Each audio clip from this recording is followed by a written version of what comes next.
All right, it's a bit of a monster this, isn't it? Let's just drop it down.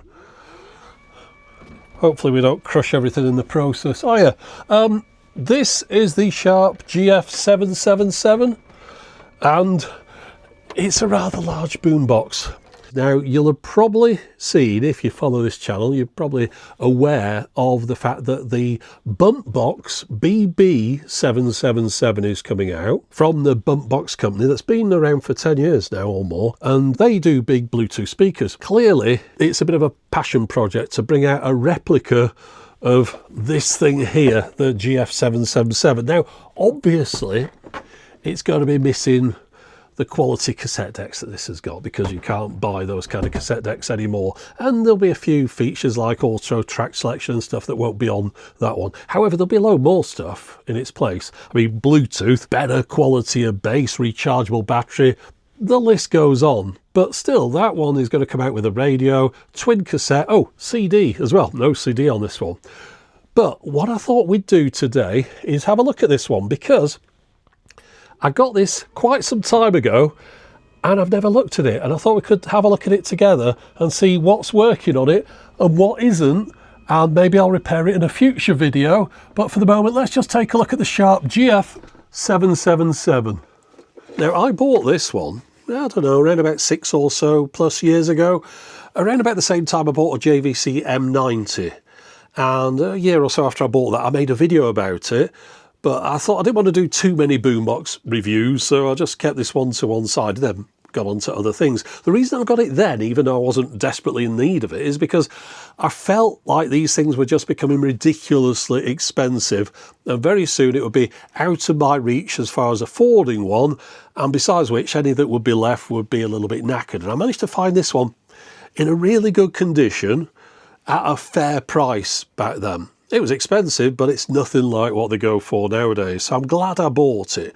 But today's going to be the first time that I get to assess it properly, have a good look at it, see what works, what doesn't, and we can have a look around all the features. Hopefully it'll switch on and we can go through some of those, because we could treat this almost like a review, even though it's a product that came out a long time ago. The reason I mentioned the Bumpboxx one at the beginning, the B-777, which is modelled on this, I think it's a little bit smaller, but, you know, it looks much the same. It's got twin cassette decks on it, which is novel for a modern boombox. But the reason I mentioned that one is because a lot of people have got in touch about that recently to me and said, hey, have you seen this? And I was one of the very earliest backers of that one on Kickstarter, purely because I thought it'd be nice to make a video about it. It's still on Kickstarter at the moment. I think it's got like a month or so left to run. I'm not doing a promotion for it because I've got no idea how good it is. They even got in touch with me from the company and offered me one, so I took them up on that as well, just in case that arrives before the Kickstarter.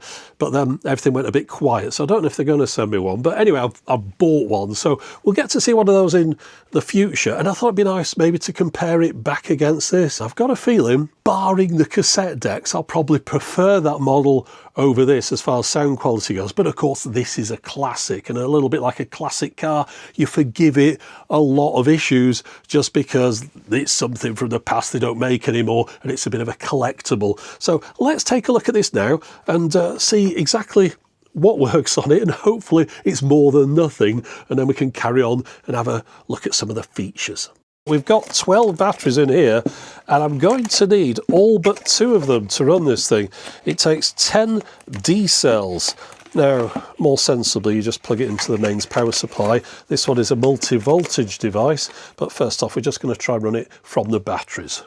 Now, before I put my batteries in here, I thought it's worth just mentioning the inputs and outputs on the back, because there are an unusual number for a boombox. Really, this is a substitute for a full stereo system, as well as the twin telescopic antenna that come out in that iconic angle from the centre there, either side of the handle. We have an external socket for an FM antenna. We also have line out, line in, which can be switched to a phono line in. There's a ground connector for that there. Microphone sockets, stereo left and right, with a remote socket in the middle so you can automatically activate the recording from the microphone. And then down here we've got external speaker connectors, left and right, 4 to 8 ohm, that's the main ones. Then you can also send the woofer off, and then down at the bottom there's the beat cancel switch. Then down here we can select the voltage. At the moment, of course, I've got it set for the UK. That's our standard power supply input, figure of 8 lead, but also we can send in 15 volts DC. I think that's it, but that's plenty, isn't it? Anyway, let's put the batteries in. Gave me a little bit of a scare there because I heard a pop and then nothing else happened, which is never a good sign. But just a quick tap on the battery compartment, everything came back to life again. So yeah, it was already turned on and the radio is on now. Let's see if we can get this thing tuned in. So we'll start with that because that's an easy one, isn't it, the radio? I think we're on FM.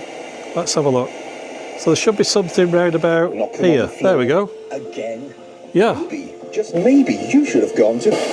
Now, of course, we've got all the lights on in here again, which, as I've explained many times before, LED light panels interfere with radios, but people will say, well, get ones that don't. Yeah, that's not how it works. But what I'm going to do, I'll just turn the light panels off here. Just give me a second. It's our countdown of the 500 best songs, and they're all chosen by you. I bet there's some really good ones in here. 500 best songs of all time. This next one's going to be amazing. I mean, 500 best songs ever recorded. Actually, that's not bad, actually, that one. Oh, it's got some nice bass on that. Pity I can't play you any of it. Let's just do little snippets. Yeah, a bit of noise on the old pot here. Just a bit of contact cleaner will help with that. But so far, radio's working just fine. That's good. Let's move on. Let's try the cassette deck. So I've got a cassette here somewhere that I recorded for another video. I think we're in the position where there should be some music on this. Oh, there we go. A bit of bass. Right, let's turn that bass up. I'm happy about that. That's working really well. So you just need to spray a bit of contact cleaner on it. But other than that,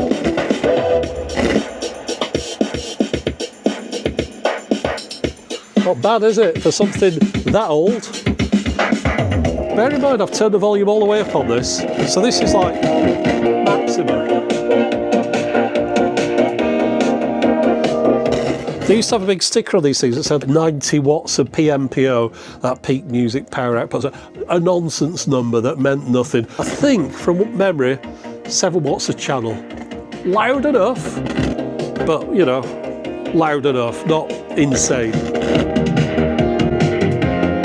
So far, extremely happy. Now, I've been using it for a day. I've been going through all the different features, just checking what's working, and there's one thing that isn't working, but you'll be very glad about it. But the rest of it, well, I can tell that this is a premium device, that Sharp has thrown everything that they could at this at the time it came out. Now, with later cassette boomboxes, there might be more features on them, things like graphic equalizer, a CD on the later ones into the 90s and stuff, you know, but around about the time this came out, 1980, this is really as sophisticated as these things get.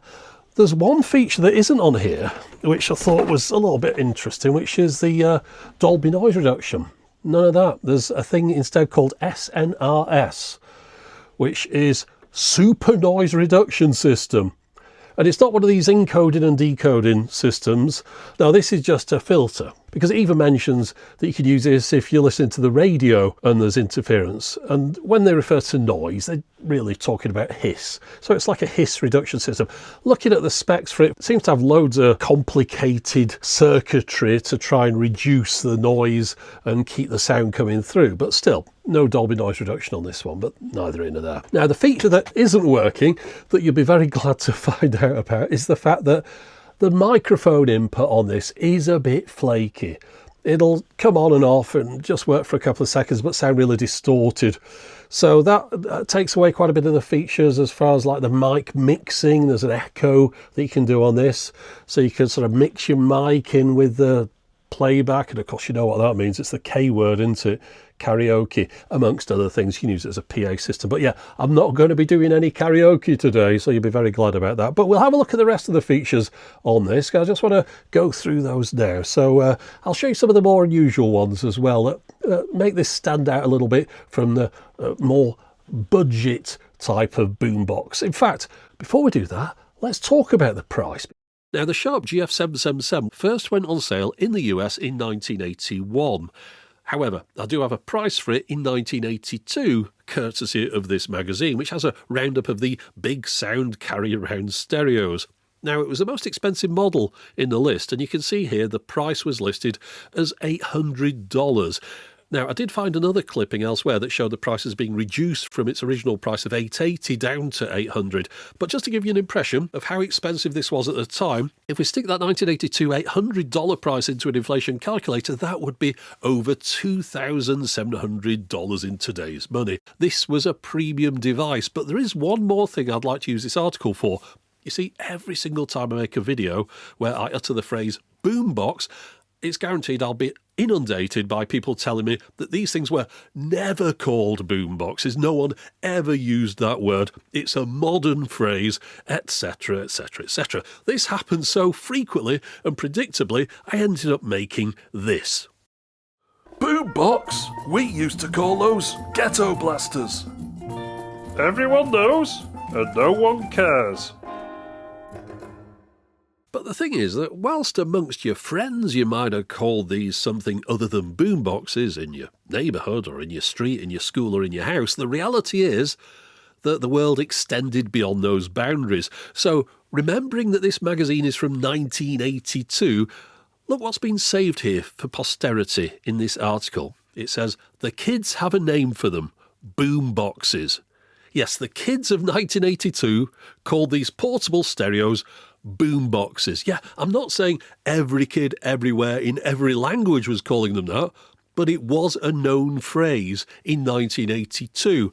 So the next time that anyone tells you that nobody ever called these things boomboxes, well, their knowledge is lacking. Let's move on. Okay, so the first job, got to see if I can sort out the noise on this pot. So let's just take the top off there, and hopefully doing a squirting from the front is going to get to the right part of this. Put that back on and give it a bit of a wiggle. Yeah, that's it done there. I really didn't want to take this apart just to squirt a bit of that stuff in, although ideally you probably should do. But that's fine now, so we can turn the tape back on. Yep. Okay, now with that sorted, let's move on to talk about the radio. Very nice radio it is too. Simple, it doesn't have presets on here. It's not a digital tuner.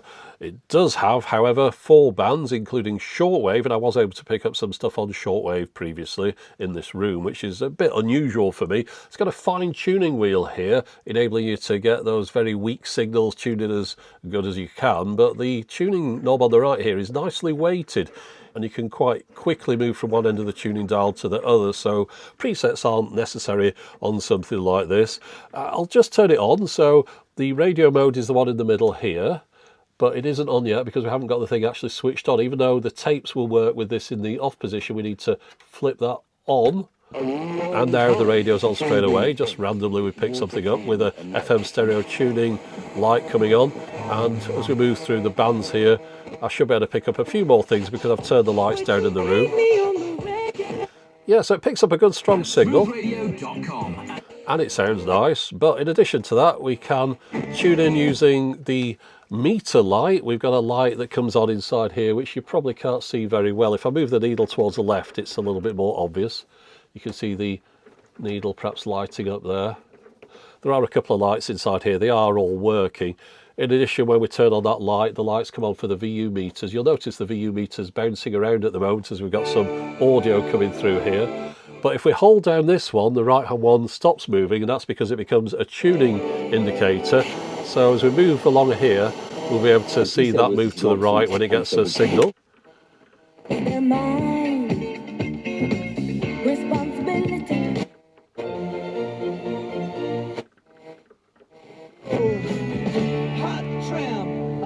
Let's just move into shortwave for a moment. Now, as far as the instructions go, it says for shortwave, you put the left antenna straight up and you put the right one down. I think on this one, I'm probably best turning all the lights off. There we go.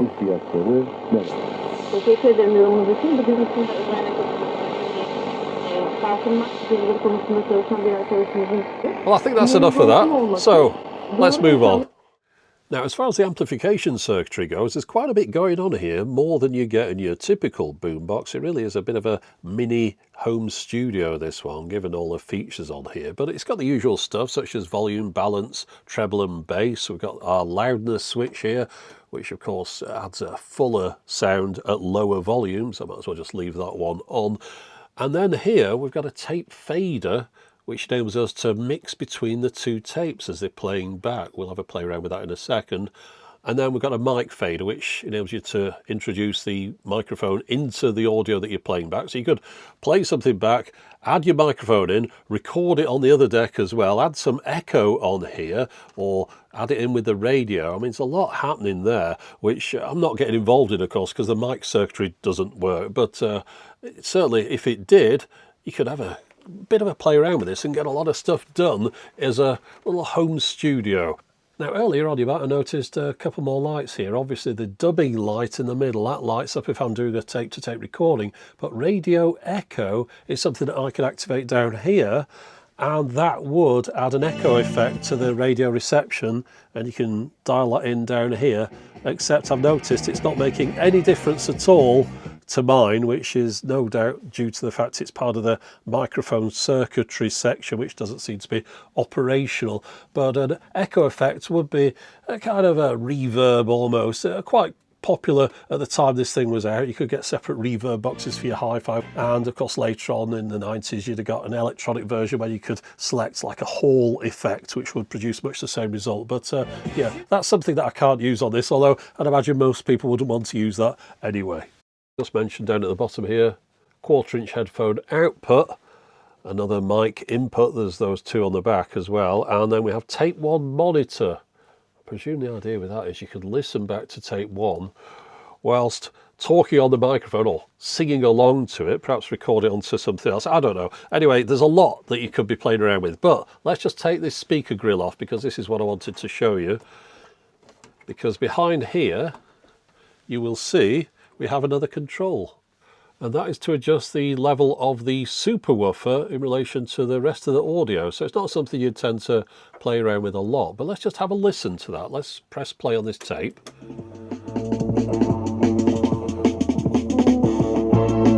Oh yeah, I can definitely hear that increasing. Oh, yeah, so you might get some devices with a super bass button or extra bass or whatever. Well, with this, you just tune it in yourself to how you prefer it. So probably just knock it a little bit past the 12 o'clock position there for my own preference. And of course, I'll have to do the same with the other side as well. But of course, even with all that done, the bass on this isn't a patch on a decent modern Bluetooth speaker of a similar size, but for the era this is pretty pleasant, and some people did replace the speakers in this with ones from car stereos to get a better quality of bass, but I'm quite happy with that. It's a nice well-rounded sound, I think. Of course, there's no doubt going to be some age issues with regard to these, but so far they're holding up very well indeed. Now, in addition, at the corners here, one either side, there are microphones, stereo mics. So as well as all the mic inputs, you could just record straight into the device itself. So yeah, a lot going on there really, isn't there? Okay, I think it's time to talk about what is probably the headline feature of this particular boombox, the fact it's got twin cassette decks. I mean, there were other twin cassette deck boomboxes around this time. However, being able to choose a device with 2 decks on meant that you could record from one tape to the other, you could do relay play, you could mix between the 2 tapes, whereas if you got something like a JVC M90 with just the 1 deck, you were more restricted in the kind of things that you could do, and therefore this would be appealing to quite a few people at this time if you were comparing the 2 devices. Plus, these are very nice high quality cassette decks as well. Quite often in twin deck machines, later on, there'd be quite basic mechanisms in there. They might add features like high-speed dubbing or perhaps even auto-reverse on some of the posher ones, things that this doesn't have. But what this has are two very nice high-quality decks that, on paper at the time this thing was produced, got very low wow and flutter measurements to rival home hi-fi decks, whereas later boomboxes became more standardised to a more basic mechanism in the majority of them to bring it down to a lower price. But as a result, the specs for those mechanisms aren't a patch on this. The wow and flutter on this is really very low. We'll have a look at that later on. We'll do some tests to see if it's stood up after all these years, see if 40 odd years have been kind to it. Probably not, but we'll find out. But still, they are both working. You can see they're both metal compatible. And whilst later decks might have had perhaps some more features like soft touch controls, where you just press a button and that would activate a servo, these advertise as being soft touch controls, but they are actual mechanical buttons. They just require a little bit less effort than some of the proper piano key ones. But when you think of those piano key mechanisms that came on a lot of the later boomboxes, mid-80s through to the 90s, and you picture the buttons on the front of a recording deck, what order do you picture those buttons in? I bet it's the same as the one I'm thinking of, because they became like standard. If you start on the left, record, and then play, and then rewind, then fast forward, then stop, which might also be eject, and then pause at the end. You might have a separate eject button, but that's the standard layout. We became used to that. Well, that layout is there because it was a standard mechanism. They're all using this same mechanical mechanism, the Tenashin type mech, which we became familiar with, or variants of that. Each manufacturer would have their own budget mechanical mechanism that fell in with those specs. Well, you can tell that this is not that mech because the buttons here are all over the show in a pretty much random order. But in addition to that, there's a certain number of buttons on here that you won't get. I mean, what did I get up to then? Was it 6, I think? Maybe 7 with a separate eject button? Well, there's 9 on this record deck over here. So I think we should go through the buttons and explain exactly what this does different to the devices that came later. Okay, well, first off, the orientation of these two is a little bit unusual compared to most cassette decks in that the record is on the right and the play deck is on the left. We'll start off over here, though. You'll notice the first key is eject on this side. However, on that side, it's the last one on the right. So you really do have to get used to using this. It won't take very long, of course. But then we go into play and then stop straight after play and then rewind. Fast forward is the last one before the pause. Then there's this cut key as well. I'll explain what that is on the record deck over here. Of course, this one adds the pause on this side, and then we've also got record mute over here. Now, the idea of record mute to start with is to insert gaps in the recordings so that then the automatic program location device will enable you to jump to that particular track. It has to listen for the silence between tracks. So if you're recording something and you're keeping your tape running, you'd hold down record mute and that would mute whatever you were recording, but the tape would just record perhaps a couple of seconds of silence or however long you held the button down for to enable it to access the individual tracks that you'd recorded. But then moving on to this cut button, well, if we just go into play here and then say we want to fast forward this one, we can hold down fast forward and notice it's held down. I can't do a cue, but it does say cue above it. So if we want to cue a tape by just jumping back and forth like that, that's what the cut button does. It drops back to the play mode from here, like so. And of course the same would go for rewind as well. It just drops it back into play, which is quite a nice system. But of course in more recent ones they might have it that you'd hold down fast forward and then just lightly press stop and it would drop down into the play mode. Different ways of doing things. I'll just swap the tape out. Now, first thing to mention about this, notice this bit here.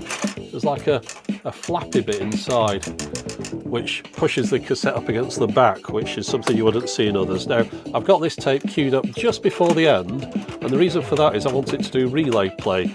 So this is why I was having a bit of trouble getting these cassettes in here. It's a little bit more fiddly than your typical deck. So we have our relay play set to, it says tape 1 or 2, or and 2, it's or and in the middle, and then 1 to 2 over here. So if we go to there, that's relay play. So now, if I stop this one, well, actually we can just press play on here, and then play on there. Right, we're at the end of this tape. You might see it just stopping spinning, and then once it gets right to the end, it's going to click off, and then this one will start playing. So that's relay play. Basically, you'd play through a whole tape, and then it would jump to the next one. Okay, so we've got something on both of these tapes. Don't really match very well, but let's just have a listen. This is the first tape. And we'll stick that in pause, and then this is the second tape.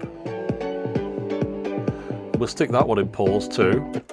Right, okay, so at this point you could perhaps plug a microphone in the front. You could have two tapes that you could jump between, you could mix, you could have perhaps music on one or rhythms on the other. We've got our tape fader here. So this is going to sound terrible because these things don't match up, but let's just start off. So this is the first one. We'll turn the volume up. Then we'll bring the second one in. And it's an absolute mess, but we can fade between them. That's the first one. Second one. Then we can try and do some kind of terrible mix between the two.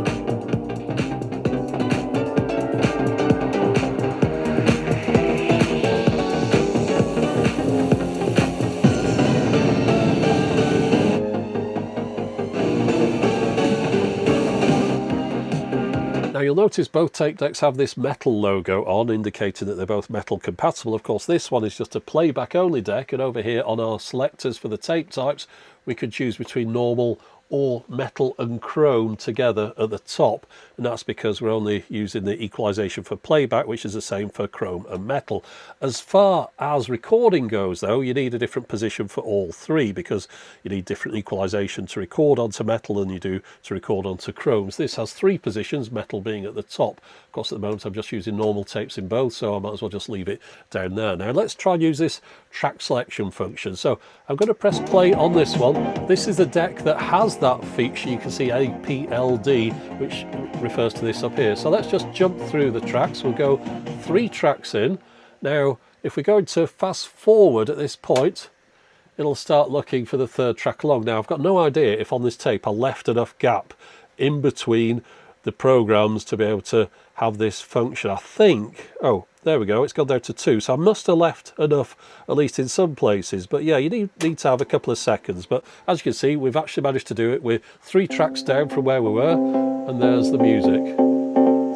Now, tape deck 2 doesn't have that function. However, you can determine where the next track is by just pressing play and fast forward, and you'll hear the audio come through if you turn it up, like so. So you can tell where the next track is, and I press cut, and there we go, we're back into the playback. So you can see how some devices wouldn't need this APLD, because that functionality is pretty good. But of course, you can jump a number of tracks at once rather than just to the next one. Now, if I press play on this one and fast forward and turn the volume up, I can't hear that one. So I think what's happening is the device is listening to the audio rather than playing it back over the speakers, whereas on this one, it's really quite noticeable. And I think the last thing worth mentioning about the tape deck is the fact, of course, you can dub from one cassette to the other. If you activate that, it's not high-speed dubbing, but that just indicates to the device that you want to record from the other deck. Otherwise, of course, it's going to be recording from the radio or the line-in or the phono input on the back. And you can use manual recording levels here as well, and there's separate controls for left and right. Of course, if you were doing that, you'd be following along on the VU meter to make sure that you got the recording levels accurate, or you could just stick it into the auto recording level mode as well here. I just want to mention one more feature that I saw in the manual. I did that because it's a bit of a cheeky way to include this, although it does work. I just thought it was a little bit ingenious as well. Okay, so some devices that have a radio have a sleep timer in them. Of course, it'd have a digital display usually for something like that. This doesn't have that, therefore it doesn't have a sleep timer. A sleep timer, if you're unaware, is the idea that you'd listen to a radio, you'd set your sleep timer to perhaps 30 minutes, and then you'd fall asleep, and after 30 minutes the radio would switch off, okay? So there's no ability in here to do that by setting a time. However, it uses the cassette deck for it. So with this one, if I wanted a 45-minute sleep timer, I'd use a 90-minute cassette. And the reason for that is that the idea is you play your cassette from the beginning to the end. When the cassette reaches the end, it switches the whole device off. So therefore, you can put the radio on, as I will do now. I'll just detune it so we're not listening to anything. And I've got this cassette here that's wound to the end, so this will happen rather rapidly. But by turning on the cassette player, we can turn off the power and it still keeps going on the radio. But when this cassette reaches the end, it will switch the whole device off. There we go, that's the end. Click, it's gone off. So if you want a 45-minute sleep timer, use a 90-minute cassette. If you want a 30-minute one, use a 60-minute cassette. Yeah, bit of an unusual way of going about things, but it does work. Right, so I've got the wow and flutter meter out here. We're going to give it a go, see how it's held up over the years, but bear in mind, it's getting on like a lot of us, and it's probably not as good as it was 40 odd years ago. Bear in mind also, the cassette mech is a little bit old-fashioned compared to what came later, and it doesn't have things like, say, quartz lock, for example, but also it's using rubber belts, as you'd expect, and idler tyres, you know, rubber rings which dry up, and the friction isn't quite what it used to be. So there's quite a few components that could have lost the ability to keep the speed accurate, but we're going to find out. But that said, I just want to say what it was when it was new, okay? So according to the specs, the wow and flutter measurement was 0.055, right? 0.055. Things nowadays move that decimal point along, so you can't get this 0.0 anymore. Just to give you an idea, the We Are Rewind boombox, which is one of the best really that you can get nowadays, the specs for that, when I tested it, it was 0.14. So we've gone from 0.0 to 0.14. So about double or thereabouts the wow and flutter. Of course, wow and flutter, for everyone who doesn't know, is the inaccurate speed, the wobbliness of the speed. You want it to stay perfectly the same, and if you have the speed go up and down a little bit, then certain notes sound a little bit wobbly, particularly pianos. I've noticed it can sound quite dead or out of tune just with a little bit of wobble. I'm all right with kind of the We Are Rewind level, the 0.1, 0.2. I don't really notice anything there. So up to that, we're all right. You get worse than that though, and I start to pick up on it. Things just sound a bit flat. The Panda W10i personal stereo, you're the one that if you move it, it causes issues. The specs when I tested that, and of course therefore all the other Panda W10i's with a sticker on from whatever manufacturer wants to pretend it's theirs, were between sort of 0.25 and 0.2% wow and flutter. Let's hope we get this a little bit lower than that, but then again, you know, it's getting on, so we'll give it a pass even if it doesn't pass. Now I'm going to plug it into the mains power supply just in case the batteries aren't producing the best results. And now we've got that connected, we can see if the tuning light stays on all the time. I suspect not, otherwise the bulbs would have been burnt out by now, but let's find out. Yeah, you still have to press the switch if you want the lights to come on.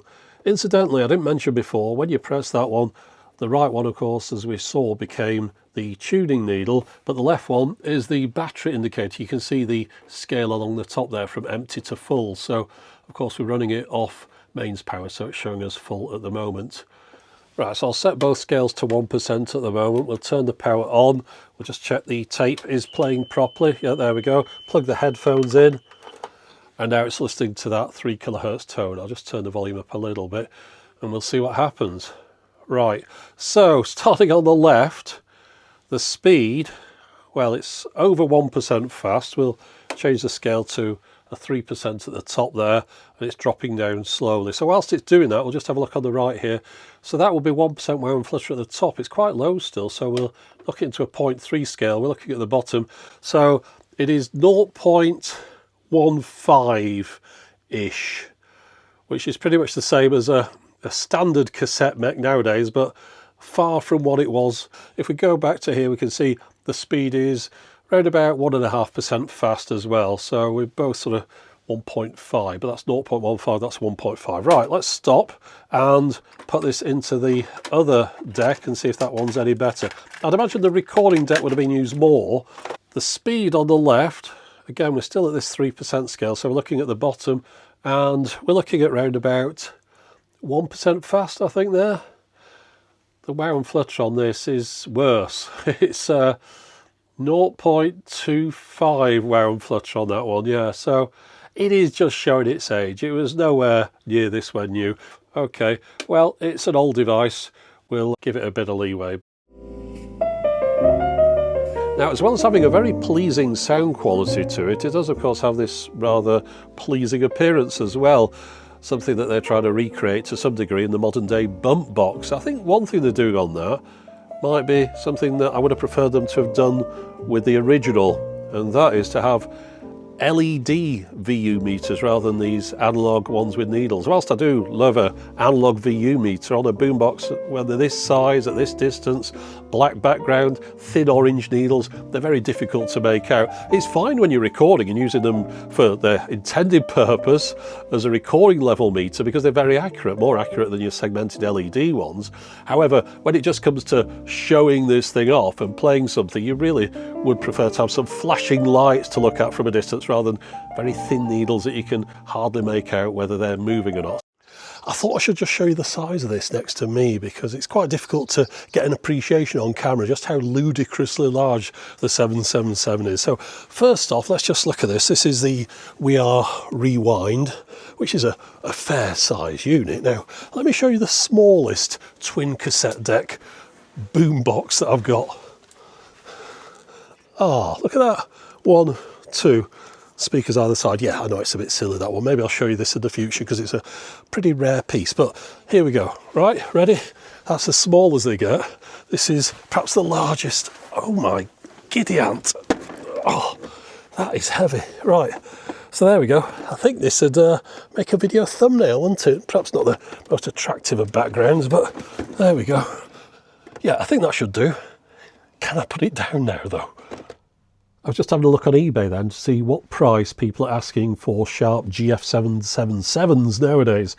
There's one for parts only at £1,000, and then there's one more, that's it, and it's £1,650 about, and that one just says sold as seed, no returns. It's a lot of money to spend on something like that. So yeah, I wouldn't really recommend anyone hunt out one of these.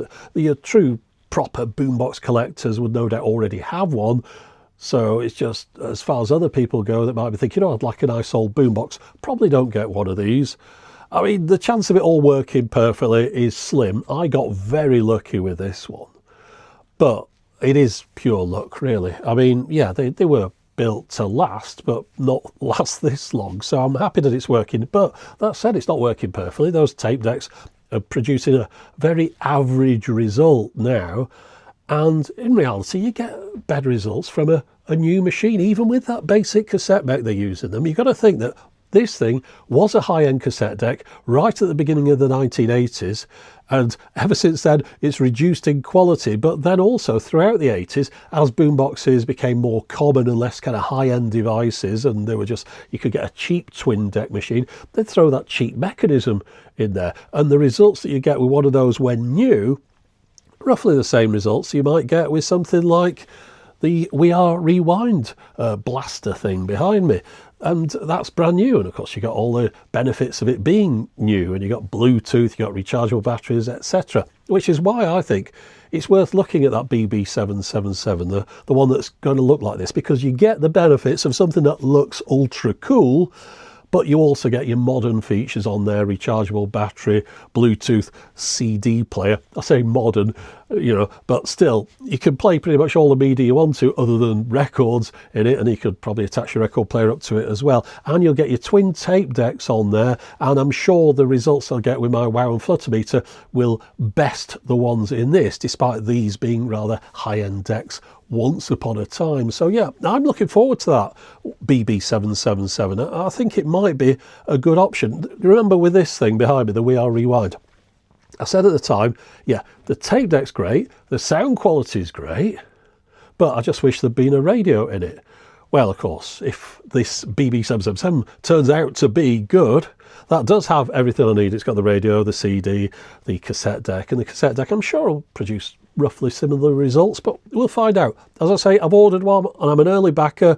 I paid a lowish price for it, much lower than anyone could get one of these things for, and it's guaranteed to work. If it doesn't, you send it back, you get another one. So yeah, there is something to be said for the modern boomboxes. I'm not rubbishing the fact that they tend to use this cheap mechanism for the cassette decks, because back in the 80s, boomboxes tended to use a cheap mechanism for the cassette decks. It's only right at the beginning and the occasional high-end machine that didn't. But the vast majority of them, yeah, rather a basic mechanical cassette mech. That's the one I had on my JVC in the latter part of the 1980s that I used to record everything off the radio on. Those tapes still sound great. So yeah, it's possible to do it right. As long as you've got the electromagnet erase head in there, you've got a decent quality control, you could produce something that would be just as good as the boombox that I had in the latter part of the 1980s, but with the modern features that you get nowadays. So yeah, I'm looking forward to that, and I'll do a review of it when it comes. But yeah, I'm kind of rooting for it. I watched a couple of videos from the chap behind it, and his heart is definitely in the right place with that one. Unlike a company, we'll just say an unnamed company, that might buy a Panda, was it W10i personal stereo from China, ask the factory to stick their brand name on it, and then go on social media telling everyone they've come out with a new cassette deck and aren't they great. Well, that kind of thing is disingenuous to me, dishonest.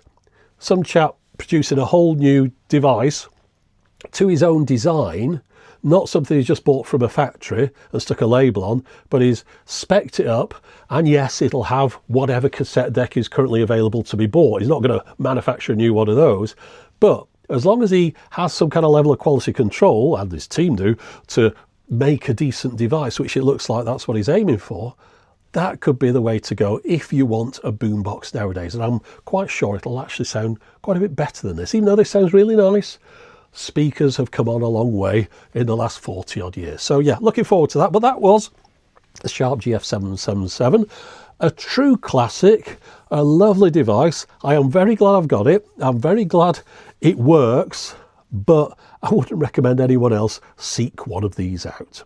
Anyway, that's it for the moment. As always, thanks for watching.